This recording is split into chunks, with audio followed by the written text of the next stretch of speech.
been upended by the style of the fight, by the competitiveness of the fight, and now by the unexpected circumstance of us entering the 12th round of a fight that no ringside expert ever dreamed could possibly go the distance.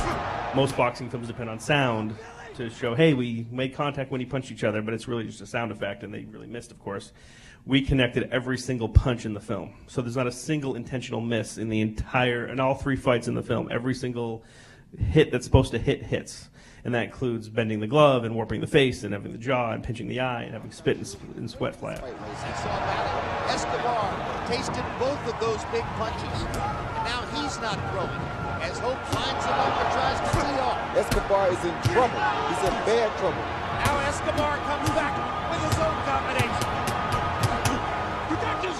We would completely just move them in many cases. We'd have to replace their arms with CG, replace their heads with CG, and we'd have to actually take the boxer off of the footage and move him closer physically, not just the arm, but the whole body closer, which, although now when you see it in real time, it's like, does it really matter? But when we saw the cut without it, it was still impactful. When you saw the cut with it, it was like, oh my gosh, it was so violent and kind of visceral, which was really fun. We shot with 13 cameras at a time.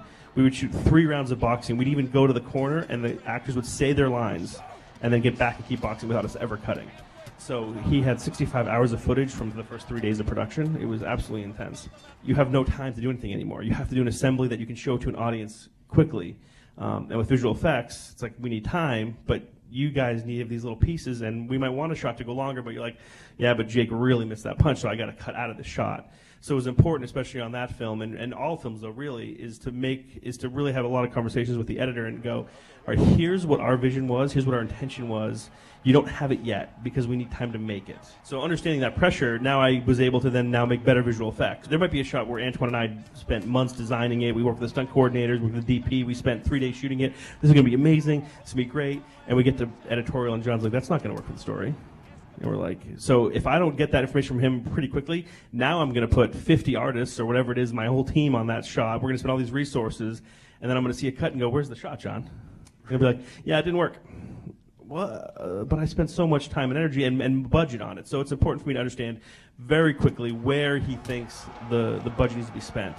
And we don't go like line by line of specific shots, but I need to get a sense of where he feels the story's going and where that craftsmanship is happening so that we can enhance the story and not try to push through what's going to be good on our reel, which isn't something we would ever do intentionally. But, you know, with me and the director, it's like we have these great fun talks and drinking coffee late on set. And wouldn't it be so cool if we did this spin around shot and did all this great stuff?